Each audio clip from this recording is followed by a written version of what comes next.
हुसैन का मैं जा रहा हूं दीन की खातर। फिर मेरा अकीदा अब मिंबर पे खुले लफ्जों के साथ मैं बयान करने लगा हूं। हुसैन मदीने से रिसालत लेके निकले से, मक्का से तौहीद को लेके चले गए। मदीने से रिसालत को लेके चले थे, मक्का से तौहीद को लेके चले गए। अगर तौहीद हुसैन के साथ मक्का से करबला ना जाती, मैं दलील अरश से फसरी देने लगा हूं। अगर तौहीद हुसैन के साथ ना चलती तो हुसैन की कब्र की सवारी 70,000 हज से अफजल ना होती।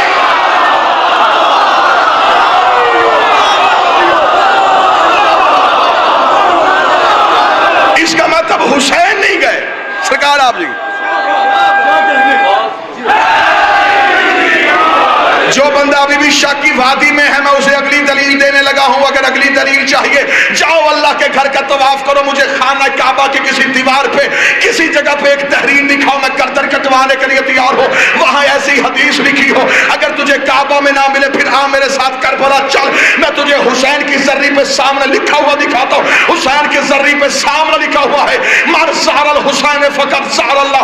जिसने हुसैन की ज़ियारत की, हुसैन की नहीं, उसने अल्लाह की ज़ियारत। जो हुसैन की ज़ियारत करे,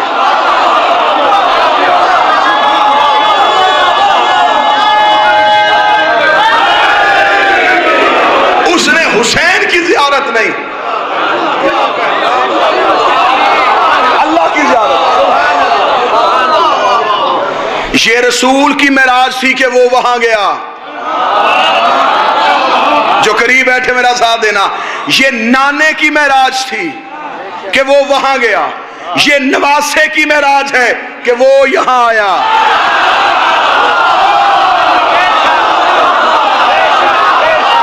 रसूल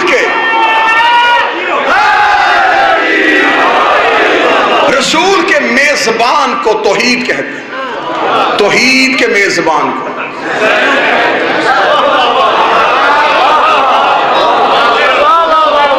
तौहीद मक्के में होती तो मक्का मुअल्ला होता। अल्लाह जाने आपकी आज सुन के बोलने की आती है। मक्का मुकर्रमा है, मुअल्ला नहीं। मदीना मुनव्वरा है, एक अर्श मुअल्ला है, एक करबला मुअल्ला है। मुअल्ला कहते उसे हैं जहां अल्लाह हो।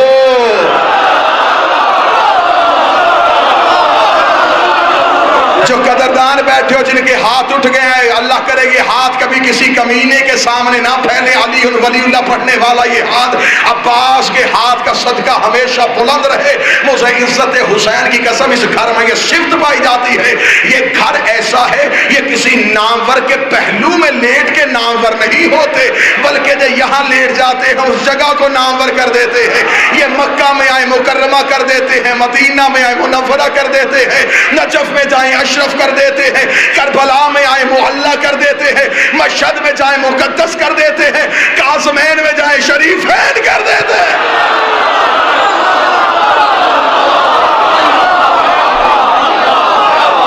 ये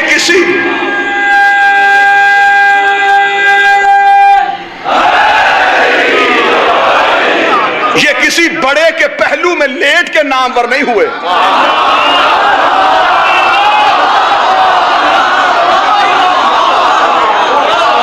बल्कि मैं अगला जुमला शिराई साहब आपसे इजाजत लेके कहता हूँ, इनके करीब कोई नामवर आ जाए तो वो भी गुमनाम हो जाता है। मैं दलील देने लगा हूँ। नजफ में अली के एक तरफ आदम सो रहा है, दूसरी तरफ नूह सो रहा है। जब भी कोई बंदा नजफ जाता, कोई नहीं कहता कि मैं आदम की ज़ियारत को जा रहा हूं, मैं नूह की ज़ियारत को, सारे यही कहते हैं मैं अली की ज़ियारत को जा रहा हूं।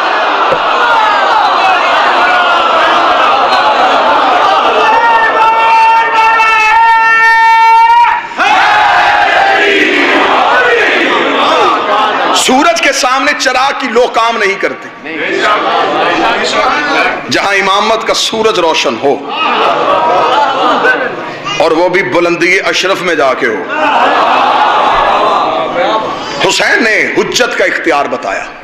हुसैन ने बताया कि ये है हुज्जत के मज़हब इस्लाम की सबसे बड़ी इबादत हज में से अगर हुज्जत निकल जाए, ये है अहमियत हुसैन इब्ने अली। हुसैन का इबादत होती ही वो है जिसमें हुसैन हो। मर्जी की सोच का नाम दीन नहीं, जाती रिसर्च का नाम दीन नहीं, दीन है हुज्जत की अतात का नाम। हजारों दफा मेरी कौम के इस पढ़े लिखे में से मैंने वाकया सुना, उस वाकये का दूसरा रुख दिखाना चाहता हूं। आपने सुना है, बच्चों को याद है, मुझे वाकयात वक्त गुजारने के लिए पढ़ने का मैं आदी नहीं। तस्वीर का दूसरा रुख दिखाऊं, आपने सुना है कि उबई नमाज पढ़ रहा था, रसूल ने आवाज दी थी, उसने नमाज तेज की थी, रसूल ने फिर आवाज दी, उसने और तेज की, तीसरी आवाज में मुसल्ला लपेटा, रसूल के पास आया, लब्बैक या रसूल अल्लाह। पहली आवाज पे क्यों नहीं आया? सरकार नमाज पढ़ रहा था। फरमाया शर्म नहीं आती? तुझे वजूद नमाज बुला रहा था, तुझे असले नमाज बुला रहा था, तुझे वजूद नमाज ने बुलाया। उसे कहा सरकार आपने कहा कि नमाज अल्लाह की है, तो अल्लाह तो बड़ा नहीं? रसूल ने देखा, तूने देखा है वो है? सरकार नहीं। सुना है? नहीं। उस अल्लाह को देखा नहीं? नहीं। उसे कभी बोला भी नहीं? नहीं। मानता क्यों है? सरकार आपने कहा वो है। फिर मैं वो भी तो मैं ही बुला रहा था।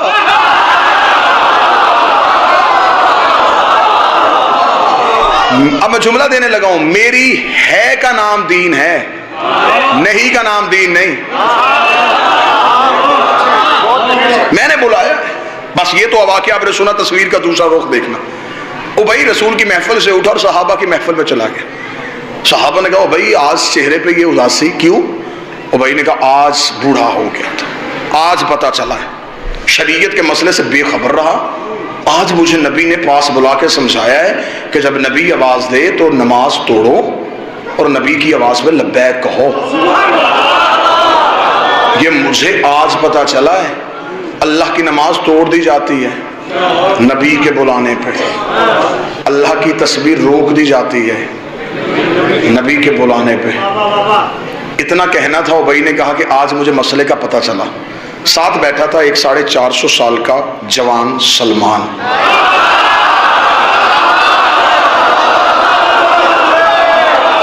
क्या कहने, यहां तो लफ्ज का लहू सवाल ही पैदा नहीं होता। सीने में था उसके तमगा ईमान। उठ के खड़ा होकर लगा, क्या कहा तूने? भाई तुझे आज पता चला कि नबी बुलाए तो नमाज तोड़ दी जाती है, तुझे अब भी नहीं पता चला? उसने कहा अच्छा सलमान अभी भी नहीं पता चला? सलमान ने कहा कल मेरे पहलू पे खड़ा होकर नमाज पढ़ो, तुझे मैं बताऊं कि वजूद सलात किसे कहते हैं, हकीकत सलात किसे कहते हैं। जिस मातमी ने फर्श में नहीं बैठना, तुमने फजार खला में जाके मुबद्दत और विलायत अली का मजा लेना है। सलमान ने उबई को अगले दिन अपने पहलू में खड़ा किया, सलमान ने मुसल्ले पे आए, सलमान ने इबादत शुरू की, सलमान ने नमाज शुरू की, सलमान ने तकबीरतुल इहराम अल्लाहु अकबर कहने के बाद सलमान ने कहा बिस्मिल्लाहिर रहमानिर रहीम अल्हम्दुलिल्लाहि रब्बिल आलमीन अर्रहमानिर रहीम मालिक यौमिद्दीन इय्याका नअबुदु इय्याका नअबुदु, हम तेरी ही इबादत करते हैं। इय्याका नअबुदु पे सलमान आए थे या नबी की आवाज़ सलमान, सलमान ने वहीं से मुसल्ला छोड़ा, नबी के करीब लब्बैक या रसूल अल्लाह। सलमान प्यास है, पानी का प्याला पिला। सलमान मशकीजे से किया, पानी का प्याला भरा, बिस्मिल्लाह पढ़ के नबी के कदमों पे बैठा, नबी ने प्याला पानी का नोश फरमाया, नबी ने सलमान को प्याला दिया। सलमान ने प्याला रखने के बाद हाथ जोड़ के कहा या रसूल अल्लाह इजाजत। हाँ सलमान वापस चले जा। सलमान मुसल्ले पे खड़ा कहा इय्याका नस्तईन इहदिना सिरातल मुस्तकीम सलमान ने नमाज को शुरू किया। इधर सलमान ने नमाज को खत्म किया, उबई ने जल्दी से नमाज खत्म की। नबी के कदमों में जाकर लगा बूढ़ा हो गया है, बतूल की दहलीज में सजदे करते हुए, जिसे अभी तक इतनी मार्फत भी नहीं हुई। जब इसने नमाज तोड़ी थी, इसने नमाज को सिरे से क्यों नहीं पढ़ा? इसने नमाज को शुरू से क्यों नहीं पढ़ा? इसने वहीं से आके नमाज कैसे शुरू कर दी? नबी ने बुलाकर सलमान तू नमाज तोड़ के आया था? जी मौला तूने सिरे से क्यों नहीं शुरू की? नबी के कदमों बैठ के था, मौला तुझे तेरी इज्जत का वास्ता पहले बता मैंने तोड़ी कब थी? मेरी टूटी कब थी?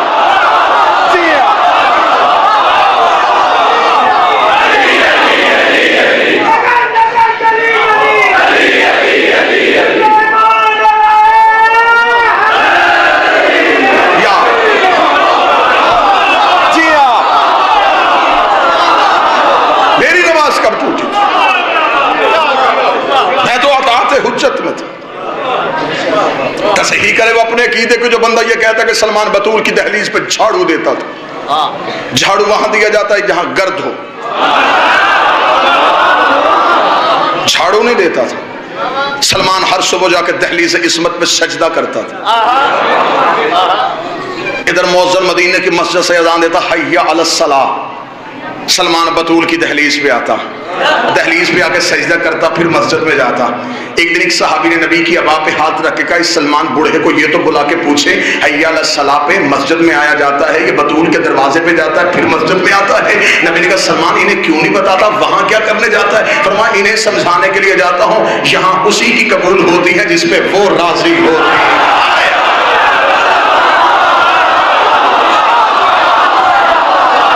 जी आप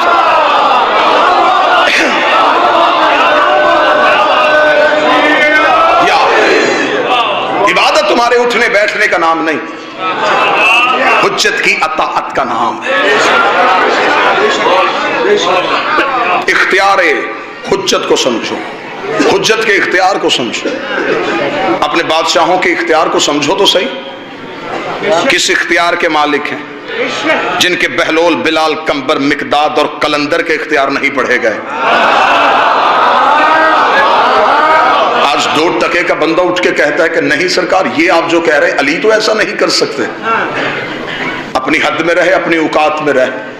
अभी तो हम अली के वजूद के फजाइल पढ़े और तुझसे बर्दाश्त नहीं हो रहे। हमें मजबूर न करना, हम इस घर के जानवरों की फजीलतें पढ़नी शुरू कर दें।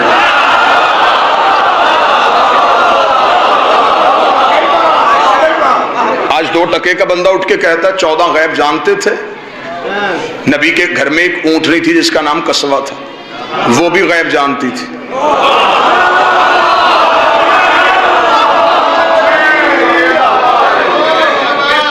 मैं शादी साहब की बात की पुख्तगी कर रहा हूं, मैं तलावत भी कर रहा हूं और चेहरों की जियारत भी कर रहा हूं। सरकार ने कहा था कि आपको यहां पे सारे ही मानने वाले मिलेंगे, और अल्हम्दुलिल्लाह मेरी नजरें कहीं भी ऐसी नहीं ठहरी जहां एक हल्का सा शिकन भी शक का आया हो।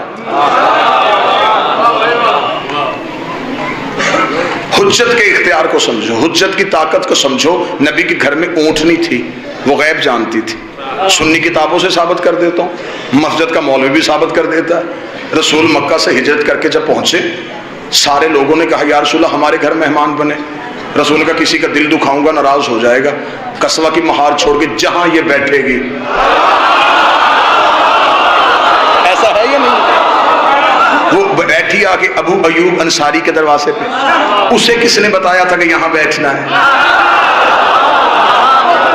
जिस ऊंटनी पे चंद लम्हों के लिए नबी सवारी करे, वो आलिम गैब हो सकती है, और जिसकी खुद रसूल सवारी बने।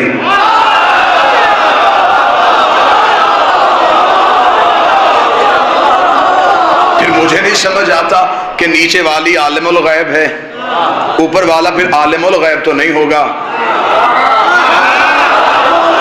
कोई तो बंदा होगा जो साथ मेरे चलेगा। अगर नीचे आलिमुल गैब है, फिर ऊपर तो आलिमुल गैब नहीं होगा। फिर ऊपर तो कोई ओहदा और है, तो सब और है। इसलिए कि जब नबी नमाज पढ़ा रहे थे, जो पीछे पढ़ रहे थे वो आबिद थे, जो पढ़ा रहा था वो अब्द था। सुब्हानल्लाज़ी अस्रा बिअब्दिही, खुदा ने खुद इसे अब्द कह के बुलाया। जो पीछे थे वो अब्द नहीं थे, वो आबिद थे। जो आगे था वो अब्द था, जो ऊपर था वो मबूद था। अर्श पे मबूद, मुसल्ले पे अब्द, पीछे आबद। ऊपर मबूद की इबादत हो रही थी, अब्द नमाज पढ़ा रहा था, आबद पढ़ रहे थे। हुजरे का पर्दा उठा, ज़हरी कमसनी में एक शहजादा निकला, आबदों की गर्दनों पे अपने पांव रखता हुआ अब्द की पुश्त पे आके बैठ गया। अब्द की पुश्त पे बैठ के उसने मबूद से कहा, अब नीचे अब्द है, तू मबूद है, अब बता मैं कौन हूँ। पीछे आबद रह गए, आगे अब्द हो गया, तू मबूद हो गया। आवाज़े कुदाई, हुसैन नीचे ना उतरना, मैं तुझे तेरा ओहदा बताने लगा हूँ। पीछे आबद है, ये अब्द है, मैं मबूद हूँ, तू अबा अब्दिल्ला।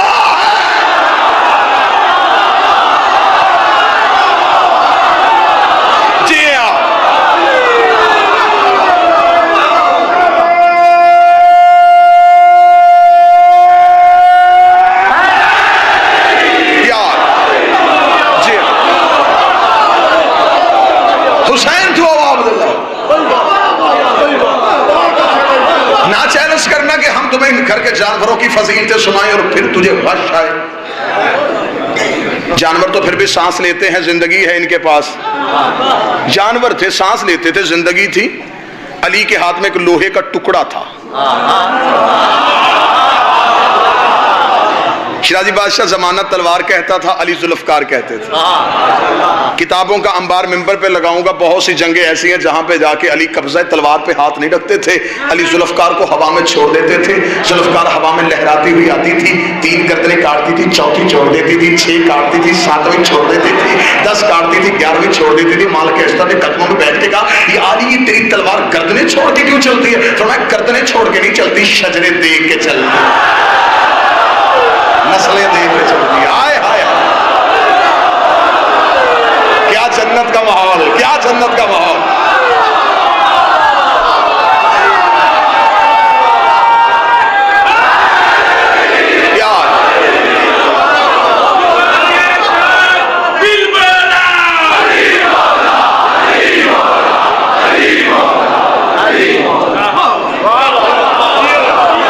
तो ये तो बेजान के फजाइल सुनाएं तो लोग परेशान हो जाएं। ये सांस तो नहीं लेती थी ना, लेकिन बहुत सौ के सांस ले लेती थी। खुद सांस नहीं लेती थी, इसे देख के बहुत से सांस खुश्क हो जाते थे, उखड़ जाती थी सांसें इसको न्याम के बिस्तर से उठते हुए देख के। ये न्याम के बिस्तर पे सर रख के सोती थी तो सारे ही सोते थे। वल्लभा हुसैन दो बादशाह के अलम है, पूरी मजलिस से आई है सिर्फ अली की जुल्फकार सुनाने के लिए। एक जंग पे दुश्मन अली के कब्जे पे था, अली ने उसके सीने पे पांव रखा। उसने कहा, या अली आप तो करीम हैं, आपसे जो मांगे वो देते हैं, कुछ मैं भी मांगना चाहता हूँ। कहा, बोल क्या चाहता है? कहने लगा, अपनी जुल्फकार दे दें, अपनी तलवार दे दें। अब अली की दहलीज से कोई खाली जाए, ऐसा हो ही नहीं सकता। अली ने जुल्फकार को रेत पे फेंका, उठा,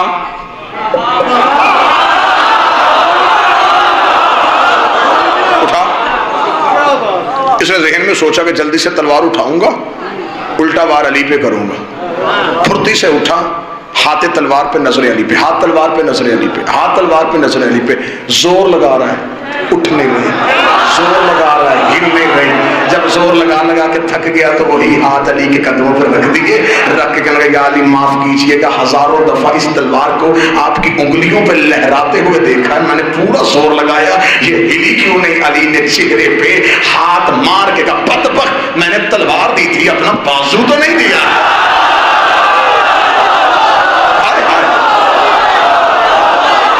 मैंने तलवार दी थी।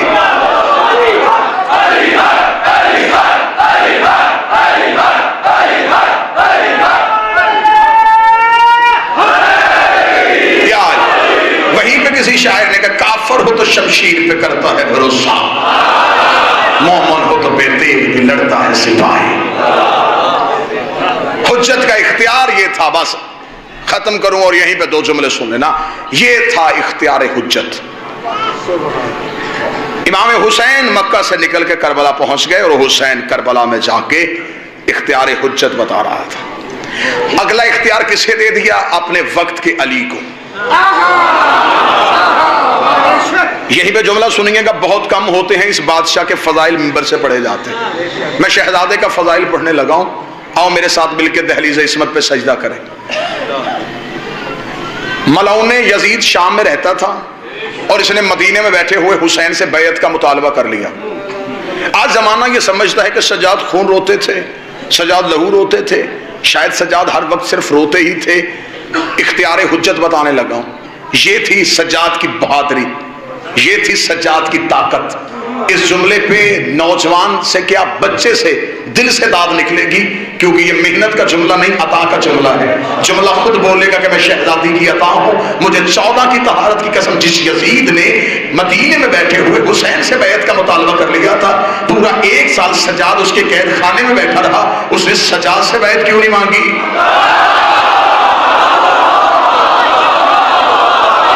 उसे इमाम की बैत चाहिए थी ना, तो वो सज्जाद से भी मांगता। उसे सजाद से क्यों नहीं मांगी? मुझे माफ कीजिएगा, कड़ी सजाद के हाथ में नहीं, उम्मत के हाथ में थी। कैदी इमामत नहीं थी, उम्मत थी।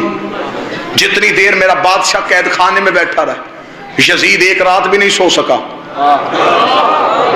बेचैन कर दिया सजाद ने उसे। इसलिए तो शायर ने कहा था, बिस्तर जो मखमली था उसे खार कर दिया, बिस्तर जो मखमली था उसे खार कर दिया, सोना फरौन शाम का दुश्वार कर दिया, नींद उसकी बांध की जंजीरें पा के साथ सज्जाद ने यजीद को बीमार कर दिया।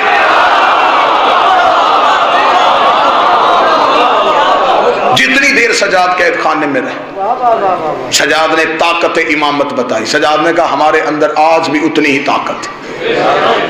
उसने हुसैन से बैयत मांगी, और क्या कहने हुसैन इब्ने अली तेरे बैयत के इनकार के।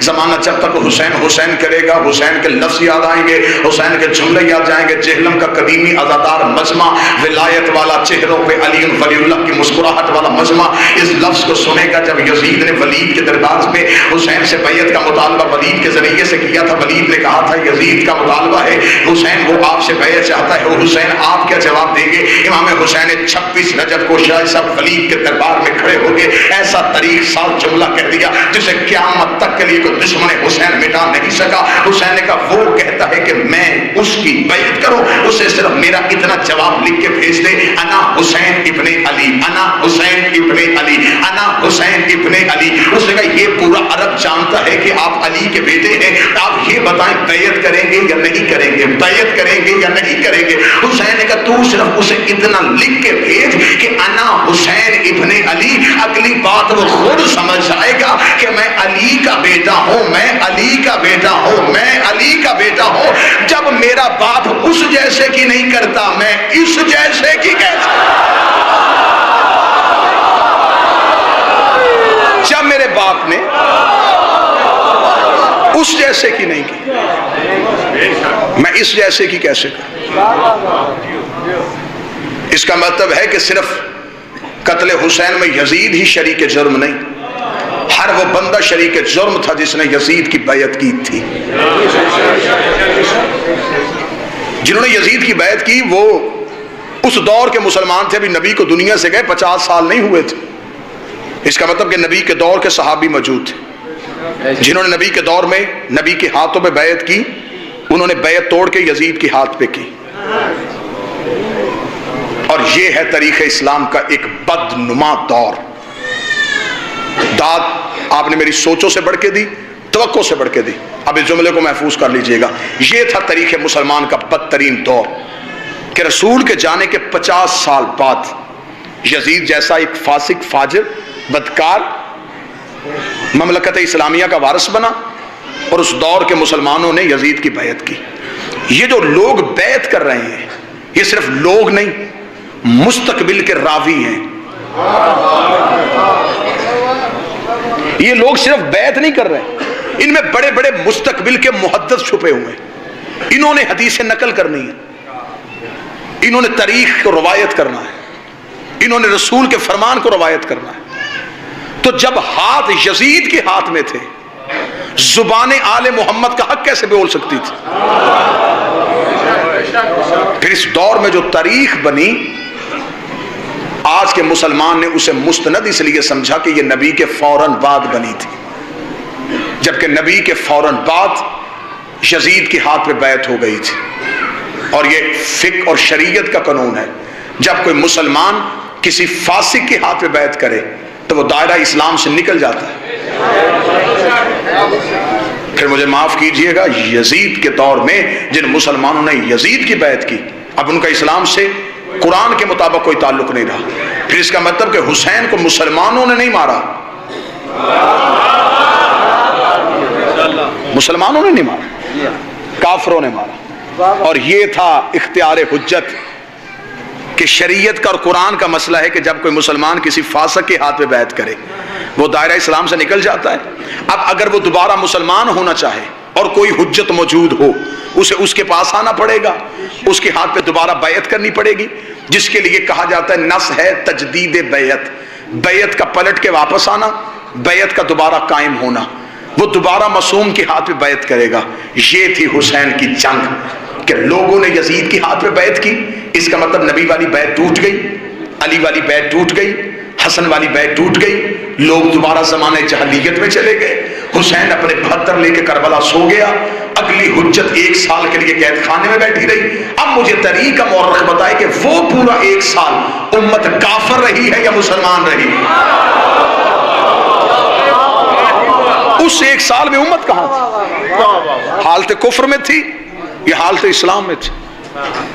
इसका मतलब है कि जो इमाम कैद खाने में था, इमाम कैद नहीं था, उम्मत कैद थी। नकली बैत के दावेदारों के चेहरे से हुसैन और हुसैन के बेटों ने नकाब उतार दिए। हुसैन ने सारे बदले इकट्ठे ले लिए। जरा जंग तो सुनो हुसैन इब्ने अली की, कभी यूं हमला भी सुनो हुसैन इब्ने अली का। हुसैन ने सारे हमले इकट्ठे ले लिए। यजीद के पास आज तरीका मौरख ये कहता है कि यजीद गलत था, हुसैन सही था। सारे कहते हैं, आप तायद फरमाएंगे, मैं नतीजा दे के छोड़। यजीद गलत था, हुसैन सही था। क्यों यजीद गलत था? नहीं जी, यजीद की खिलाफत गलत थी। आए मौलवी मेरी आंखों में आंखें डाले, वो अपनी किताबों लाए और मुझे अपनी किताब और कवानीन शरीयत के मुताबिक यजीद की खिलाफत को गलत साबित करके दिखाए। तुम्हारे पास जितने खिलाफत के असूल थे वो सारे यजीद के पास थे। मुसलमानों के यहाँ खिलाफत का पहला असूल है कि उम्मत इकट्ठी होकर किसी को खलीफा बनाए तो वो होता है। यजीद के पास ये था। पढ़े लिखे अहबाब तो शरीफ फरमाए, अजमाए उम्मत यजीद के पास था, अजमा हो गया था उम्मत का। दूसरा, खिलाफत का कानून यह था कि पहला दूसरे को नामजद कर दे तो वो भी खलीफा होता है। यजीद के पास ये असूल भी था, उसे उसके बाप ने नामजद किया था। खिलाफत का तीसरा असूल था कमेटी बन के फैसला करे और किसी एक को चुन ले। यजीद के पास ये भी था। इसका मतलब है कि यजीद के पास तो खिलाफत के सारे कानून थे। फिर यजीद गलत कैसे, हुसैन सही कैसे? फिर तुम्हें मानना पड़ेगा हुसैन सिर्फ सही और यजीद सिर्फ गलत नहीं। तुम्हें मानना पड़ेगा हुसैन सही था, अजमाई उम्मत गलत था। हुसैन सही थे, इस्तखलाफ गलत था। हुसैन सही थे, शूरा गलत थी। तुम्हें मानना पड़ेगा गदीर सही था, सकीफा गलत। इमामत सही थी, खिलाफत गलत थी। अगर मान जाते फिर बेटी अली की शाम के बाजार में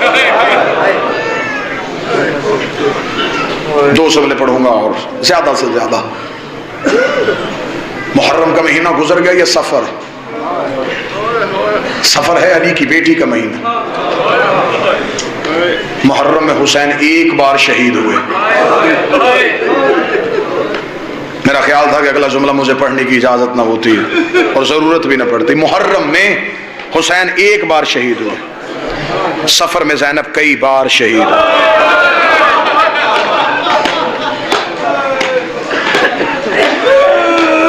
मैंने बात शुरू की है सैयदुल साजिदीन के, तो जो जुमले इसी बादशाह के पढ़ो। कोई शिया नौजवान ये ना समझे कि सज्जाद कमजोरी की वजह से लहू रोते थे। अब्बास जितना कद था सज्जाद का, जवान था हुसैन का बेटा। मदीने के लोग रवायत करते कि मदीने में जब हुसैन घर से निकलते तो अकेले नहीं आते थे। हुसैन के दाएं अब्बास होते थे, बाएं सज्जाद होते थे। मदीने के लोग कहते हम पहचान ही नहीं सकते थे इनमें अब्बास कौन है, सज्जाद कौन। बराबर का कद था चचा और भतीजे का। अगला जुमला मैं मातमियों से माफी मांग के कहने लगा हूं जो गाजी के मुरीद बैठे हो, हकीकत यही है। अब्बास से बड़े बहादुर का नाम सज्जाद था। अब्बास से ज्यादा शुजा था मेरा बादशाह सज्जाद। कोई बंदा ये ना कहे कि हमने तो सारी जिंदगी ये सुना कि हाशमियों में सबसे बहादुर गाजी थे। अब्बास से ज्यादा बहादुर था सज्जाद। अगर किसी सैयद का दिल ना दुखे तो मैं दलील दूं, अगर सज्जाद की जगह अब्बास होते तो पहले ही मोड़ पे मर जाते। ये तो ताकत इमाम थी, सज्जाद हर मोड़ पे जिंदा रहा है। रख उलमा के सरों पे कुरान। अब्बास का सर नो के नेजा पे सवार नहीं होता था। शेमर ने आके कहा सज्जाद गाजी का सर नो के नेजा पे सवार क्यों नहीं होता? सज्जाद की आंखों से नहू आया। फरमाया कैसे सवार हो, मेरी फुफ्फी के सर से चादर उतरी हुई है। अब्बास का सर नेजे की बुलंदी पे नहीं जाना।